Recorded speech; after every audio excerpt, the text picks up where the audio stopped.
Welcome to ஆண்ட்ரிகார்ட். இன்றைக்கு நம்மோடு நேர்காணலுக்காக சிறப்பு விருந்தினராக டெல்லியிலிருந்து தி கேபிட்டல் ஊடகத்தினுடைய நிறுவனர், செய்தி ஆசிரியர் திரு நிரஞ்சன் இணைந்திருக்கிறார். அவரோடு பேசலாம். வணக்கம். வணக்கம்.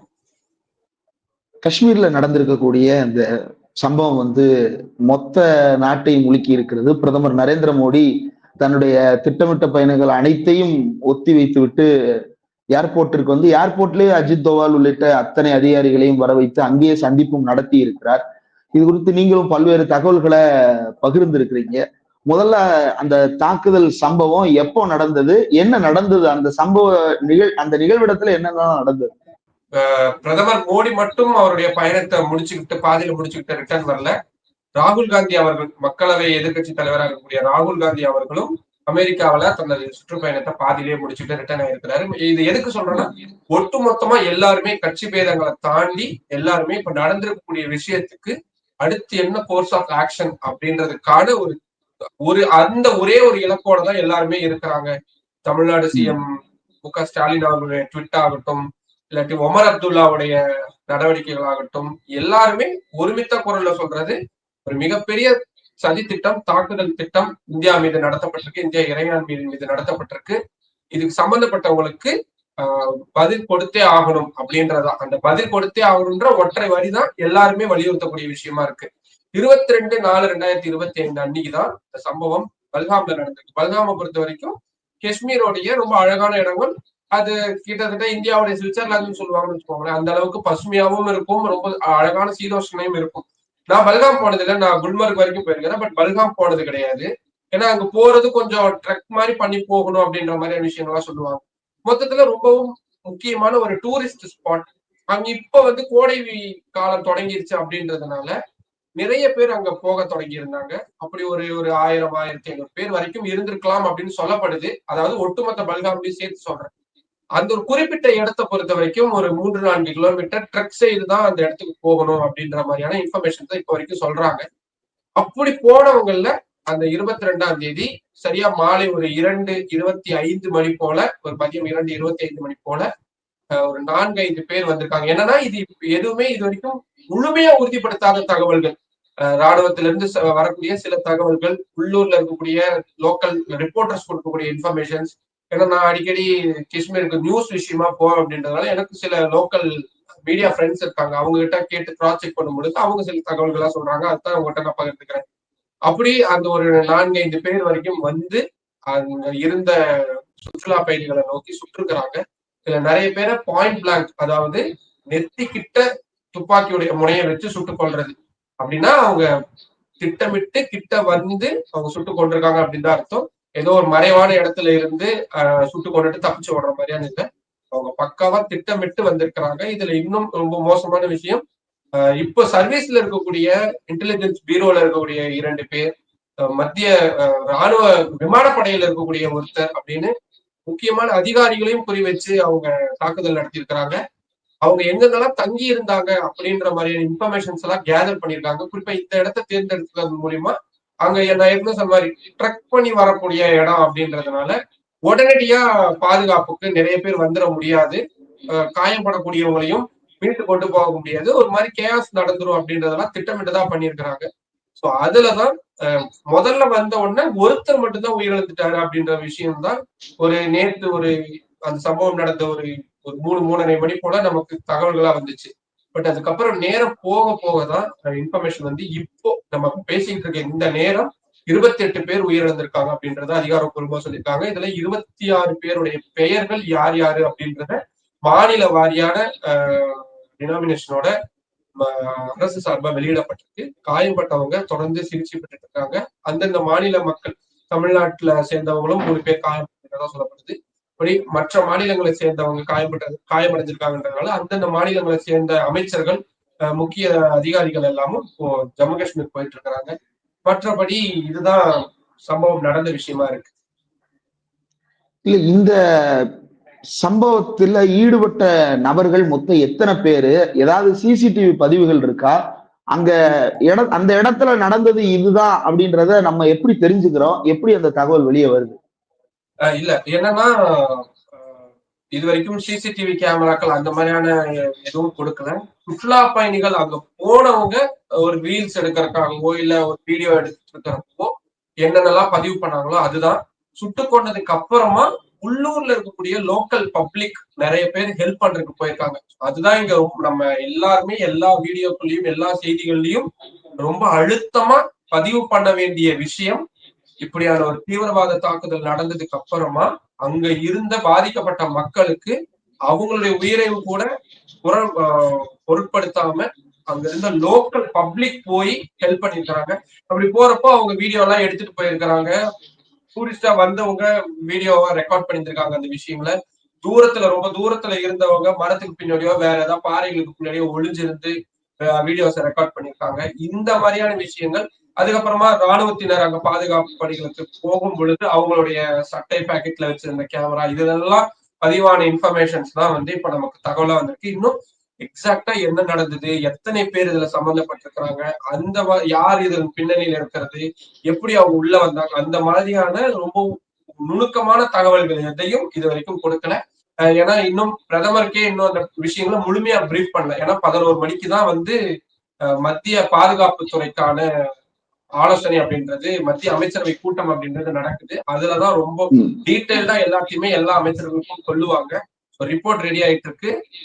ஸ்ரீநகர் போயிருக்கிற மத்திய உள்துறை அமைச்சர் அமித்ஷா காணொலி காட்சி வாயிலா அதுல கலந்துக்குவார்னு சொல்லப்பட்டிருக்கு.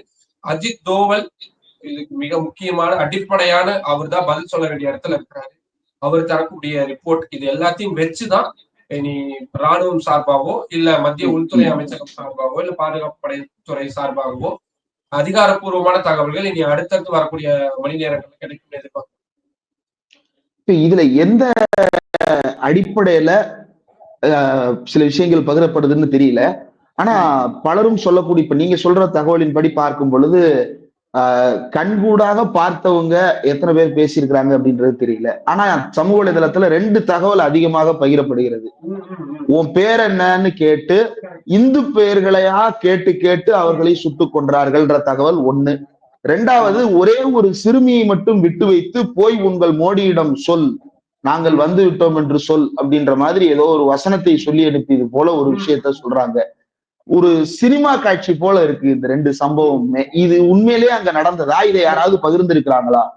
இல்ல நிறைய பேர் இந்த விஷயத்த வந்து என்கிட்ட கேக்குறாங்க. ஏன்னா அந்த துப்பாக்கி சூட்ல கொல்லப்பட்டவருடைய மனைவி ஒரு வீடியோல அவங்க பேசுறாங்க.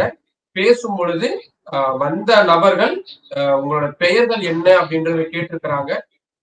அந்த தகவலை அவங்க உறுதியா சொல்லியிருக்கிறாங்க. அதுக்கப்புறமா உயிரிழந்து இருக்கக்கூடியவங்களுடைய உடல்கள் அங்கங்க கிடத்தப்பட்டிருக்குது.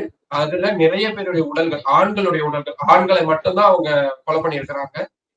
அந்த ஆண்களுடைய உடல்கள், சில பேருடைய உடல்கள்ல இருந்து ஆடைகள் எல்லாம் கலற்றப்பட்டு வெறும் அவங்க உள்ளாடையோட படுக்க வைக்கப்பட்டிருக்காங்க. நான் உடனடியா ஒரு சில மணி நேரங்களுக்கு முன்னாடிதான் ஸ்ரீநகர்ல இருக்கக்கூடிய நண்பர் ஒருத்தருக்கு போன் பண்ணி கேட்டேன். இது என்ன உண்மையுமே அந்த தகவல் உண்மையா அப்படின்ற மாதிரியான விஷயங்கள் எல்லாம் கேட்டப்போ, ஏன்னா எங்களுக்கு இங்க குரூப்ல எல்லாம் நாங்க ரிப்போர்ட்டர்ஸ் எல்லாம் இருக்கக்கூடிய குரூப்ல எல்லாம் இன்ஃபர்மேஷன்ஸ் வரும்.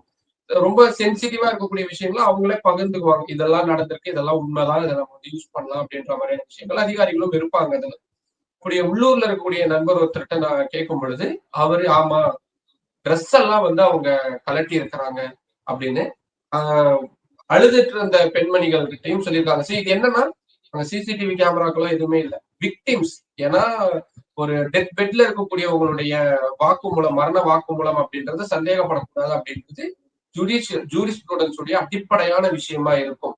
அப்படி ஒரு உச்சபட்ச ஒரு வேதனையோடைய உச்சத்துல இருக்கக்கூடிய ஒருத்தவங்க ஒரு கேமரா முன்னாடி அந்த மாதிரியான விஷயங்கள்ல அவங்க என்ன நடந்ததோ அதைத்தான் சொல்லுவாங்க. அதுதான் இயல்பும் கூட. அதை வந்து நம்ம எந்த அளவுக்கு சந்தேகப்படுறது அப்படின்றது இது வந்து ரொம்ப சென்சிட்டிவா அணுக வேண்டிய விஷயம்தான். இது இங்க இருக்கக்கூடிய இஸ்லாமிய நண்பர்களுக்கு பிரச்சனைகளை ஏற்படுத்தும். அது எல்லாமே உண்மையான விஷயம்தான். ஆனா நடந்திருக்கக்கூடிய விஷயம் அப்படின்றது அந்த விக்டிம், பாதிக்கப்பட்டவங்களுடைய வாயிலிருந்து வரக்கூடிய விஷயம் அங்க இருக்கக்கூடிய நார்மலா சுட்டுக் கொள்றாங்க அப்படின்னா அப்படியே போயிருந்துக்கலாம் அவங்களுடைய ஆணைகளை கலந்தது. இதுல இன்னொன்னு என்னன்னா, அரசு கொடுத்திருக்கக்கூடிய பட்டியலையே 26 பேர்ல ஒரு இஸ்லாமியருடைய பெயரும் இருக்கு. அப்படின்னா உடனே அடுத்த கேள்வியும் என்கிட்ட கேட்கிறாங்க. அதை நீங்க அடுத்து நீங்களும் கேட்க வருவீங்கன்றதுனால நானே முன்கூட்டியே பதில் சொல்லிடுறேன்.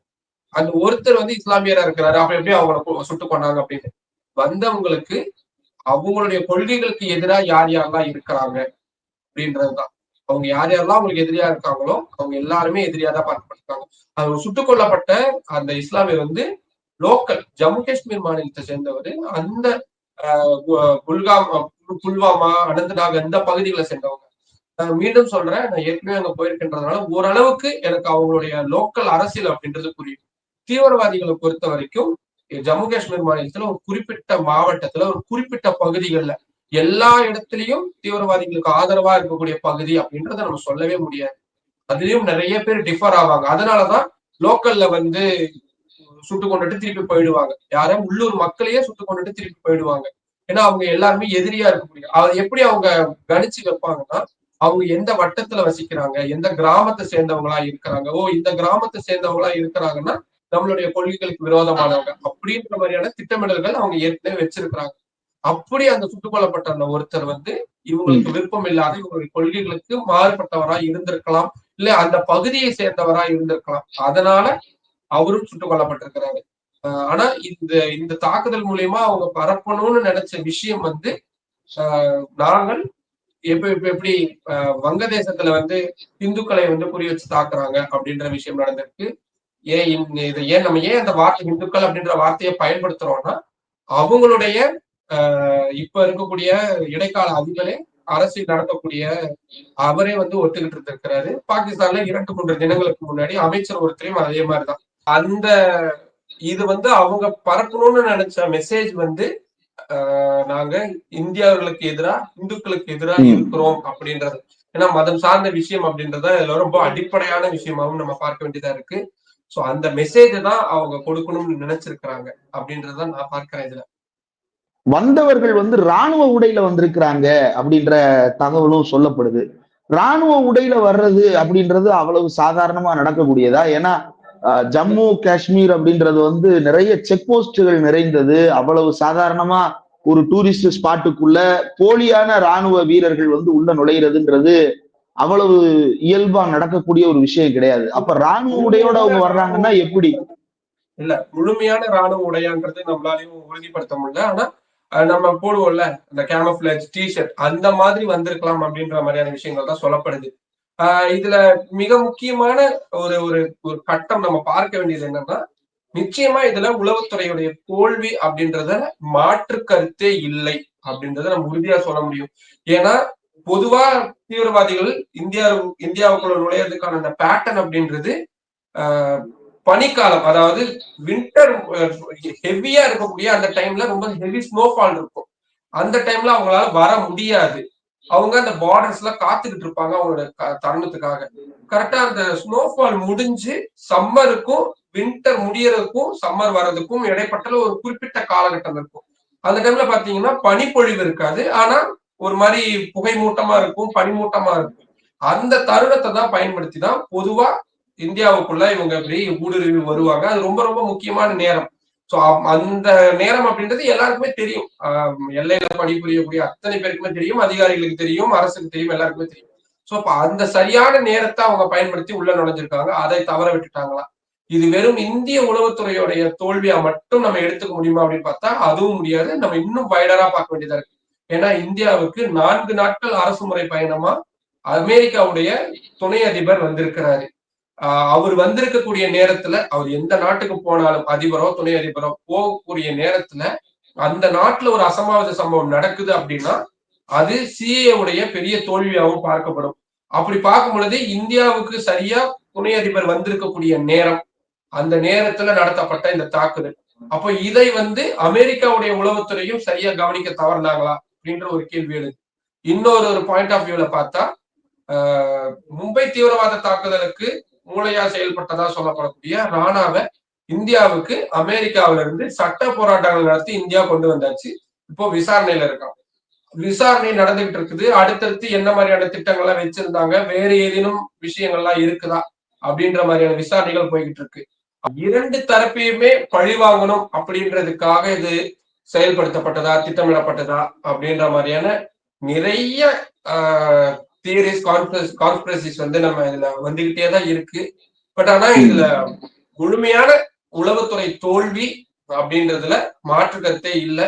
ஸோ இதுக்கப்புறமா அரசாங்க ரீதியில என்ன மாதிரியான மாற்றங்கள்லாம் இதுல வரப்போகுது, இதுக்கு பொறுப்பேற்க வேண்டிய அமித்ஷா என்ன நடவடிக்கைக்கு உட்படுத்தப்பட போறாரு, அஜித் தோவல் அவர்கள் என்ன மாதிரியான, ஏன்னா இது ரொம்ப தெளிவான திட்டமிடப்பட்ட ஒரு தாக்குதலா தான் இருக்கு. ஏன்னா ஒரு ஒரு அவ்வளவு பேர் கூடக்கூடிய ஒரு இடத்துக்கு அவ்வளவு நவீன ரக துப்பாக்கிகளை எடுத்துட்டு வந்து பாயிண்ட் பிளாங்க்ல வச்சு ஒருத்தரை சுட்டு கொண்டிருக்கிறாங்க.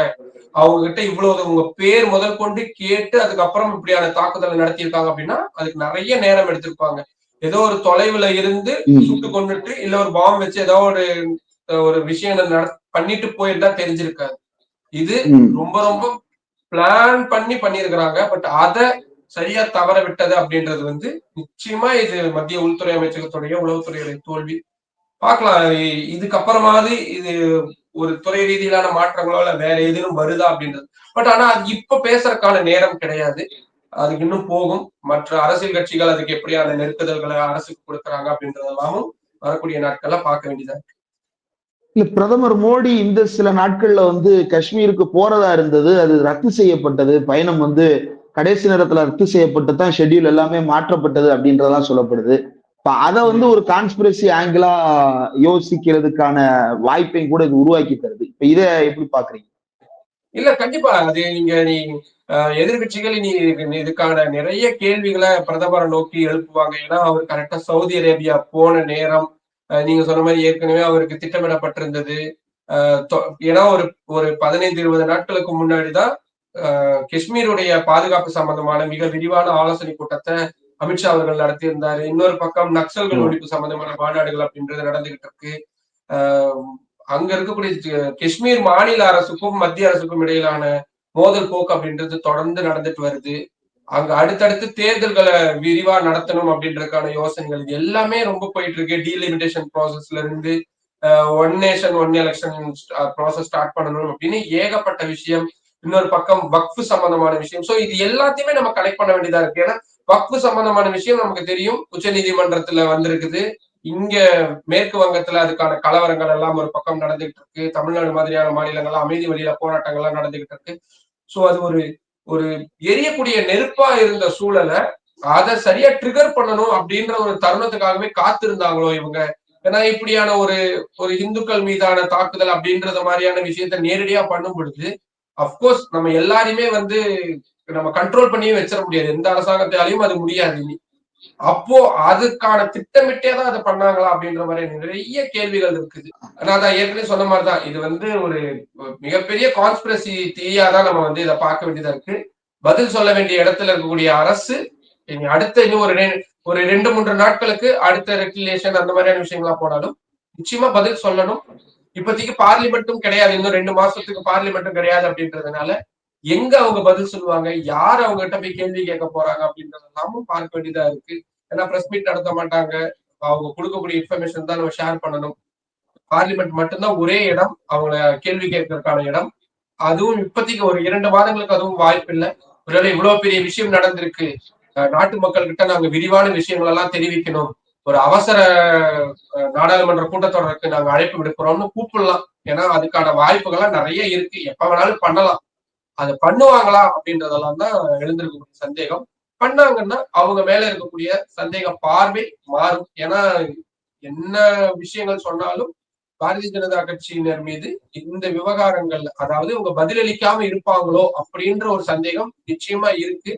அதை போக்கணும் அப்படின்னா அதுக்கான வேலைகளும் நிறைவா ஒரு விஷயம். இப்ப இதுவரை நம்ம புல்வாமாவா இருக்கட்டும், தொடர்ந்து நடைபெற்ற பல கடந்த கால தாக்குதல்களை வந்து பார்த்தோம். அது எல்லாமே வந்து ராணுவ வீரர்கள் அல்லது வந்து மத்திய ஆயுத காவல் படை வீரர்கள் மேல நடத்தப்பட்ட தாக்குதல். அந்த இன்சர்ஜென்சிய நம்ம பார்த்திருக்கிறோம். முதல் முறையா ஒரு பொது வெளியில மக்களை வந்து நிறுத்தி பேரு கேட்டு நிர்வாணப்படுத்தி அந்த பொதுவெளியில அவ்வளவு நிதானமான ஒரு நேரத்தை எடுத்துக்கொண்டு கொத்து கொத்தா சுட்டு கொண்டிருக்கிறாங்க. இது தலைநகர் வட்டாரத்தில் ஏற்படுத்தி இருக்கக்கூடிய அதிர்வு என்ன? இல்ல, இது என்னன்னா ஜம்மு காஷ்மீர் மாநிலத்துல இயல்பு நிலை வருது அப்படின்ற ஒரு விஷயத்த தொடர்ந்து மத்திய அரசாங்கம் சொல்லிக்கிட்டு இருக்கிறாங்க. நீங்க கம்பேரிட்டிவ்லி ஒரு 20 வருடங்களுக்கு முன்னாடி இருக்கக்கூடிய நிலைமையை கம்பேர் பண்ணும் பொழுது நிலைமை மாறி இருக்கு அப்படின்றதுல உறுதியா சொல்ல முடியும். நான் அங்க இருக்கக்கூடிய நண்பர்கள்ட்ட கேட்கும் பொழுது விஷயம் எல்லாம் இருக்கு. ஆனா சுற்றுலா பயணிகளுடைய அந்த வருகை, அவங்களுடைய மீதான தொல்லை அப்படின்றது எப்பவுமே இருக்காது.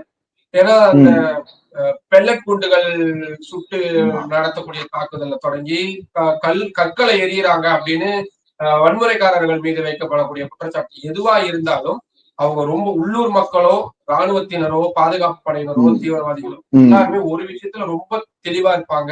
வெளியிருந்து வரக்கூடிய சுற்றுலா பயணிகளை தாக்கக்கூடாது. ஏன்னா அந்த டூரிசம் அப்படின்றது அவங்களுடைய ரொம்ப ரொம்ப அடிப்படையான விஷயங்கள்ல ஒன்னாதான் எப்பவுமே இருக்கும்.